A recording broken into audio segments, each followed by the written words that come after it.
हम लोग डीपीपीएस का सीरीज स्टार्ट कर चुके हैं। लास्ट में हमने फर्स्ट डीपीपीएस डिस्कस किया है। डीपीपीएस का मतलब है कि आपके मैथमेटिक्स में जो टॉपिक्स हैं, हर एक टॉपिक को मिक्स करके एक टेस्ट पेपर तरीके का एक सीट तैयार किया जाता है, जिसको डेली हम लोग प्रैक्टिस में रखेंगे। इससे क्या होगा कि आपका रिवीजन भी होता रहेगा और उसके साथ साथ आपको नए नए क्वेश्चंस के साथ में इंट्रोड्यूस होने का मौका भी मिलेगा। तो ये सीरीज़ आपके लिए काफ़ी इम्पॉर्टेंट होने वाली है। जब हम चैप्टर्स का एक बार कॉन्सेप्ट सीख लें, उससे रिलेटेड क्वेश्चंस कर लें और उसके बाद में फिर ये डेली बेसिस पर प्रैक्टिस जो है वो हमारे लिए बहुत फ़ायदेमंद होगी। आइए क्वेश्चंस को आगे इसमें डिस्कस करते हैं। आज हमारे लिए है डीपीपीएस नंबर 2। इसमें फर्स्ट क्वेश्चन है कि आपको वो क्वाड्रेटिक पॉलिनोमियल बताना है जिसके रूट्स आपको दिए गए हैं। रूट्स अल्फ़ा और बीटा आपको गिवन है। अल्फ़ा इक्वल्स टू आपको 1 दिया हुआ है एंड बीटा इक्वल्स टू -3 दिया गया है। आपसे कहा गया है कि वो क्वाड्रेटिक द्विघात बहुपद बताइए जिसके रूट मूल जो है 1 और -3 है। कैसे करते हैं सॉल्व आप? देखिए, जब आपको इस तरीके से दिया गया हो तो आप लिख सकते हो कि x - 1 इसका एक फैक्टर होगा और अगला x -3 ये इसका दूसरा फैक्टर होगा। और जैसे ही आप इसको सॉल्व करेंगे तो ये हो जाएगा x - 1 और ये हो जाएगा x + 3। ठीक, तो आप इसको मल्टीप्लाई कर लीजिए, x² और यहाँ -1 + 3 ये हो जाएगा 2x और -3। तो ये आपको एक बहुपद मिल गया। यही बहुपद है जिसके रूट जो है वो 1 और -3 होंगे। उसके साथ ही आप इसको इस तरीके से भी कर सकते हैं कि अगर हम इसको ऐसे लिख दें कि एक बहुपद है जिसके रूट अल्फ़ा और बीटा हैं, तो इक्वेशन क्या होगा? x - alpha × beta. तो इक्वेशन यहाँ से तैयार हो जाता है x² - alpha + beta × x + alpha beta. अब आप चाहो तो यहाँ पे ये अल्फ़ा और बीटा है, डायरेक्ट वैल्यू को पुट कर दो। ये आपको याद रखना पड़ेगा कि एक ऐसा द्विघात बहुपद जिसके रूट्स अल्फ़ा और बीटा हैं तो उसका इक्वेशन होगा x² - alpha + beta × x + alpha beta. और ये आप यहाँ से पुटअप कर दीजिए तो ये हो जाएगा x² - alpha + beta. Alpha + beta का मतलब 1 - 3 × x और प्लस अल्फ़ा × बीटा तो 1 × -3। और इसको सॉल्व करते ही ये आ जाएगा x² ये 2x और -2 कैंसिल हो जाएगा, +2x और ये -3। तो ये आपका इक्वेशन हो जाएगा। आंसर सेम आ रहा है, आप चाहे ऐसे कर लीजिए या इस तरीके से। ये एक बेसिक तरीका है, इसको सॉल्व करने का ये बेसिक तरीका है और ये इक्वेशन बेस्ड है। दोनों आपको पता होना चाहिए। नेक्स्ट क्वेश्चन देखिए, 2 नंबर। इस क्वेश्चन में कहा गया है कि क्रॉस मल्टीप्लिकेशन मेथड से ये 2 लीनियर इक्वेशंस को, लीनियर इक्वेशन जो कि 2 वेरिएबल्स में दिया गया है, 4x - 5y + 16 = 0 और दूसरा है 2x + y - 6 = 0। ये दो जो लीनियर इक्वेशन इन 2 वेरिएबल्स हैं, इनको सॉल्व करिए बाय क्रॉस मल्टीप्लिकेशन मेथड, जिसको हिंदी में वज्र गुणन विधि कहा जाता है। कैसे करेंगे? सबसे पहले देखिए, जब भी आपको कोई क्वेश्चन क्रॉस मल्टीप्लिकेशन मेथड से करना है तो आप इक्वेशन को इस तरीके से ax + by + c = 0 या a1 या b1 और c1 है, और दूसरा a2x + b2y और +c2 = 0, यानी कि जो इसका कांस्टेंट टर्म है उसको अंदर लेकर के राइट हैंड साइड को 0 बना लेंगे। इसके बाद आप एक कॉन्सेप्ट यूज करिए ycxy, और ये y के कोफिशिएंट्स को यहाँ लिख लीजिए। जैसे यहाँ y का कोफिशिएंट -5 है, यहाँ पे y का 1 है, उस चीज़ को आप यहाँ पे भी -5 और 1। c कांस्टेंट टर्म है 16 - 6 और x वाला है यहाँ पर 4 और 2 है कोफिशिएंट। ये सारा लिखने के बाद अब आप इसको बस इस तरीके से साइन जरूर लगा दीजिए और इसी के हिसाब से आपको ऑपरेट करना है। ये क्रॉस मल्टीप्लिकेशन मेथड में आपको इसका इस तरीके से यूज करना है। और इसके बाद नीचे चूँकि x और y की वैल्यू निकालनी है तो एक बार आप x, y और 1। अब यहाँ से -5 और -6, तो ये हो जाएगा +30। इस वाले का इसमें मल्टीप्लिकेशन हो गया और बीच में माइनस एक साइन अंडरस्टूड अपने आप से आएगा और ये 16 × 1 16। दूसरा देखिए ये 32, 2 का 16 से मल्टीप्लाई, ये माइनस और एक माइनस यहाँ पे दिख रहा है तो ये प्लस हो जाएगा 24। फिर इक्वल्स टू 1 × 4, तो ये 4 हो जाएगा और 5 × 2 10, लेकिन वो भी प्लस के साथ है, तो ये +10 हो जाएगा। और इस तरीके से अगर हम आगे बढ़ते हैं तो x अपॉन, अब यहाँ से इसको देखिए माइनस करेंगे तो 14 आ जाएगा, इक्वल्स टू y अपॉन आप करेंगे तो ये हो जाएगा 56 और ये हो जाएगा इक्वल्स टू 14। अब यहाँ से आप दो को एक साथ कर लीजिए, जैसे ये x अपॉन 14 को 1/14 के इक्वल कर दीजिए, ये 14 से 14 कट गया, x इक्वल्स टू आपको 1 मिल गया। यहाँ से y अपॉन 56 इक्वल्स टू 1/14 और ये हो जाएगा 4, यानी कि y इक्वल्स टू आपको मिल जाएगा 4, y की वैल्यू 4, x की वैल्यू 1। आंसर आप चेक कर सकते हैं। आंसर की अगर आप चेक करना चाहें तो देखिए किस तरह से, किसी भी इक्वेशन में मान लीजिए हम सेकेंड वाले में रखते हैं तो 2x + y - 6, इसमें अगर x की वैल्यू को 1 और 4 पुट करते हैं तो ये 0 के बराबर हो जाना चाहिए। 1 और ये 4 पुट किया तो ये आ गया आपका 2 + 4 -6, तो 6 - 6 इक्वल्स टू 0, यानी कि ये राइट हैंड साइड के इक्वल हो गया। मीन्स आपका आंसर जो है वो सही है।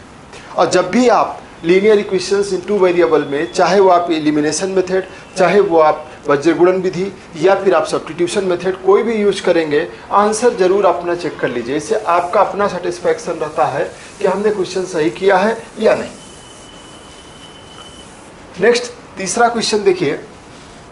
थर्ड क्वेश्चन में कहा जा रहा है कि 2 क्रमागत विषम धन पूर्णांकों का योग ज्ञात कीजिए।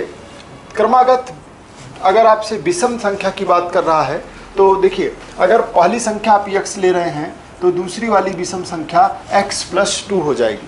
पहली वाली अगर x है तो दूसरी x + 2 होगी। जैसे मान लीजिए अगर एग्जाम्पल के तौर पे x 1 है तो यहाँ पे 1 + 2 ऐड करोगे तो कितना आएगा 3, तो पहली वाली 1 है तो दूसरी वाली 3 होगी। क्लियर? तो इस तरीके से पहली क्रमागत संख्या आपने x माना तो दूसरी क्रमागत विषम संख्या x + 2 होगी। अब मान लीजिए अगर इस तरीके से दिया है क्रमागत संख्या बताइए, तो आप तो क्रमागत एक के बाद एक आने वाली बता देंगे, x + 1 x + 2, और इस तरीके से ये क्रमागत संख्याएं हैं, इसमें सम विषम दोनों शामिल हैं। अब यहाँ पे अगर क्रमागत विषम संख्या की बात हुई, अगर मान लीजिए क्रमागत सम संख्या की बात हो तो x, अगर आपने पहली संख्या x ले लिया और x अगर 2 है तो दूसरी वाली संख्या, वैसे में जनरली क्रमागत सम संख्या में x + 1 और x + 3 लिया जाता है। x का मान अगर आपने 1 रखा तो 1 + 1 कितना हो जाएगा 2, और ये कितना हो जाएगा 1 + 3, तो ये 4 आ जाएगा। ठीक है, तो कभी भी क्रमागत सम या विषम संख्या की बात करें तो आपको इस तरीके से ऑपरेट करना है। अब यह क्वेश्चन के आगे कह रहा है कि इस क्रमागत विषम संख्याओं के वर्गों का योग, इनके स्क्वायर्स का सम, इनके स्क्वायर्स का जो सम है वो 290 के इक्वल है, और संख्याएं आपको फाइंड आउट करनी है। आप इसको एक क्वाड्रेटिक के रूप में कन्वर्ट हो रहा है, सॉल्व कर लीजिए। x² + a² + b² + 2ab = 290। ये कितना हो गया 2x² + 4x - 286 = 0। ये 4 माइनस हो जाएगा 290 से। यहाँ से आप पूरे इक्वेशन को 2 से डिवाइड कर दीजिए, तो x² + 2x - 2 × 2 2 4 × 8 2 3 × 6, और ये आ गया x square plus 2x minus 143। अब इसका ऐसा फैक्टर करना है, इस इक्वेशन को, इस क्वाड्रेटिक का आपको फैक्टर करके x की वैल्यू फाइंड आउट करनी है। क्लियर? 143 है आपके पास जिसको आपको फैक्टर करना है। तो एक तरीका होता है minus b plus minus under root b square minus 4ac upon 2a। इसको श्रीधराचार्य फार्मूला कहा जाता है, जिसमें आप a b c की वैल्यू को पुट कर सकते हैं। यहाँ से हो जाएगा ये -2 plus minus under root b square का मतलब 2 का स्क्वायर यानी 4 हो जाएगा, माइनस 4, a की वैल्यू कितनी है 1 और c की वैल्यू होगी -143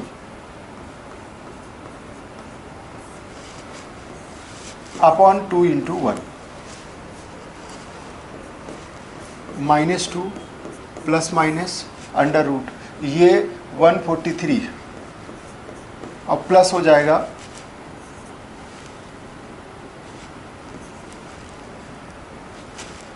ये 574 अपॉन 2, तो -2 प्लस माइनस ये 576 अपॉन 2 आ गया।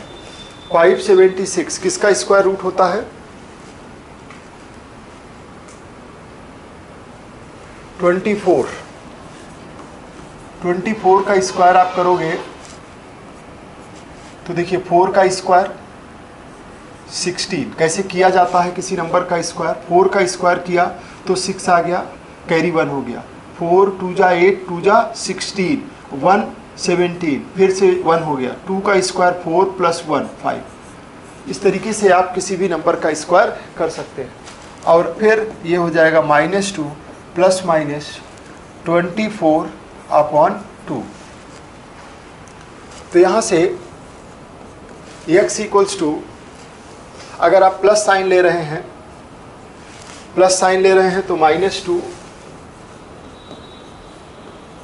प्लस 24 अपॉन 2 यानी 22 अपॉन 2 मीन्स ये आ गया 11। इसी तरीके से अगर आप माइनस साइन लेंगे -24 अपॉन 2 तो -26 अपॉन 2 -13।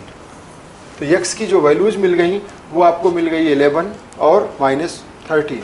तो ऐसे में क्रमागत संख्याएं क्या होंगी? अगर 1 ले रहे 11 तो अगला 11 तो फिर नेक्स्ट वाली 13 हो जाएगी। या फिर एक आपने मान लीजिए -13 ले लिया, उसमें 2 अगर ऐड करेंगे तो -11 हो जाएगा।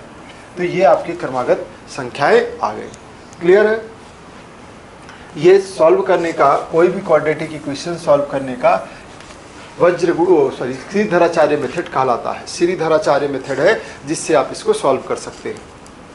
अदरवाइज इसके फैक्टराइजेशन का भी मेथड है, फैक्टराइजेशन से भी इसको किया जा सकता है।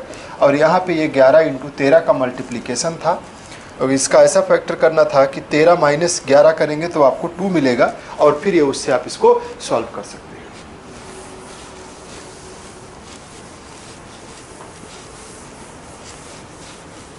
नेक्स्ट क्वेश्चन देखिए, क्वेश्चन नंबर 4। आपसे एक द्विघात समीकरण आपको दिया गया है √3x² plus 10x minus 8√3 equals to 0। आपसे कह रहा है इसको सॉल्व कीजिए। देखिए इसमें क्या करते हैं कि चूंकि ये एक द्विघात समीकरण है ax² plus bx plus c के फॉर्म का, और इसमें आप ac पहले फाइंड आउट करिए। यहाँ पे आप अगर ac निकालेंगे तो ac निकालने पर जो आपकी वैल्यू तैयार होगी वो 8√3 इंटू √3 होगी। 8√3 इंटू √3 होगा और ऐसे में ये 8 इंटू 3 और ये हो जाएगा 24। ये 24 हो जाएगा 8√3। 24 का आपको ऐसा फैक्टर करना है, यहाँ से पता चलेगा माइनस साइन की वजह से ऐसा फैक्टर करना है कि उन फैक्टर्स को सब्ट्रैक्ट किया जाए तो 10 आना चाहिए। तो ऐसा ही यहाँ पे फैक्टर 12 × 2 24 और 12 में से 2 माइनस करेंगे तो 10। क्लियर। और जब आप इसको यहाँ सॉल्व करेंगे तो √3x² plus 12 minus 2 into x minus 8 √3 equals to 0। यहाँ से आप √3x² इसको एक बार ओपन कर लीजिए तो ये 12x minus 2x minus 8 √3 equals to 0। अब √3 आप कॉमन ले सकते हैं और देखिए कैसे कॉमन लेंगे। 12 को क्या लिखा जा सकता है, 12 को आप 4 इंटू 3 लिख सकते हैं, इसको 4 इंटू √3 लिख सकते हैं, 3 को √3 इंटू √3। तो यहाँ से अगर हमने √3x कॉमन ले लिया तो यहाँ बच क्या रहा है x प्लस 4 √3 और यहाँ से -2 कॉमन ले लिया गया तो x माइनस 4 √3 इक्वल्स टू 0। दोनों में सॉरी ये प्लस हो जाएगा, माइनस पूरा बाहर आ गया। दोनों में यहाँ सेम आना चाहिए, ये आप चेक कर लीजिए। और फिर उसके बाद आप x प्लस 4 √3 कॉमन ले लीजिए और इधर से √3x माइनस 2 कॉमन ले लीजिए, that is equals to 0। If x equals to, अब x plus 4 √3 equals to 0, then x equals to minus 4 √3 and इधर √3x minus 2 equals to 0, then x equals to 2/√3। तो ये आपको दोनों इसके रूट्स मिल गए। क्या क्या मिल गए हैं, आंसर आप एकदम स्पष्ट तरीके से लिखेंगे कि x की अल्फा बीटा लिख दीजिए, रूट्स हैं तो एक रूट आपका आ गया है -4 √3 और दूसरा वाला 2/√3। ये आंसर हो जाएगा।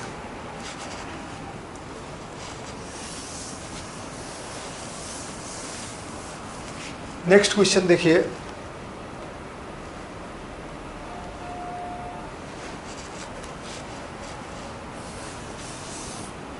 अगला क्वेश्चन है कि अगर आपको इस तरीके से कोई क्वेश्चन दिया जाए कि x² minus 1/9 equals to 0, then आपको x की वैल्यू फाइंड आउट करनी है। x² माइनस 1/9 इक्वल्स टू 0, इसको आप क्या लिख सकते हैं, x माइनस, दो तरीके से सॉल्व कर सकते हैं। x² बराबर डायरेक्ट 1/9 कर दीजिए तो ये हो जाएगा x² इक्वल्स टू 1/3 का स्क्वायर, यानी कि x equals two plus minus 1/3। ये आपको ये आंसर मिल गया। दूसरा तरीका इसका ये हो सकता है कि x² माइनस 1/3 का होल स्क्वायर इक्वल्स टू 0। अब देखिए a² माइनस b² तो क्या होगा, a minus b into a plus b, तो ये हो जाएगा 1/3 into x plus 1/3 equals to 0। अब यहाँ से अगर आपका x माइनस 1/3 0 के बराबर हुआ तो x इक्वल्स टू 1/3 आएगा, या फिर x प्लस 1/3 इक्वल्स टू 0 हो रहा है तो उस केस में x इक्वल्स टू माइनस 1/3 आएगा। इस तरीके से इसके रूट्स फाइंड आउट हो जाएंगे।